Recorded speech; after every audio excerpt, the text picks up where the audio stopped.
সুপ্রিয় শিক্ষার্থীবৃন্দ, আসসালামু আলাইকুম। সবাই কেমন আছেন? আপনারা আশা করি ভালোই আছেন। আজকে আমি আপনাদের দেখাবো নতুন আরও একটি ভিডিও। আজকে ভিডিওতে দেখাবো আপনারা কিভাবে অনার্স তৃতীয় বর্ষে যারা ইমপ্রুভমেন্ট দিবেন কিংবা ইরেগুলার তাদের ফর্ম পূরণ করতে পারবেন সেই সম্পর্কে আজকে বিস্তারিত দেখাবো।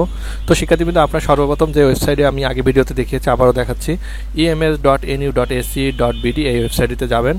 যাওয়ার পরে আপনারা স্টুডেন্ট লগ ইনে ক্লিক করবেন। করার পরে আপনাদের এখানে যে কাঙ্ক্ষিত রেশন নাম্বারটি আছে সেই রেশন নাম্বারটি দিবেন। দেওয়ার পরে আপনারা সাবমিট দেবেন। সাবমিট দেওয়ার পরে আপনাদের এমন একটি ইন্টারফেস আসবে। ইন্টারফেস থেকে আপনারা ফর্ম ফিল আপ এই অপশনে যাবেন। অপশনে যাওয়ার পরে আপনারা এখানে অ্যাপ্লাই নাও দেখতে পারবেন, সেই অ্যাপ্লাই নাওতে ক্লিক করবেন।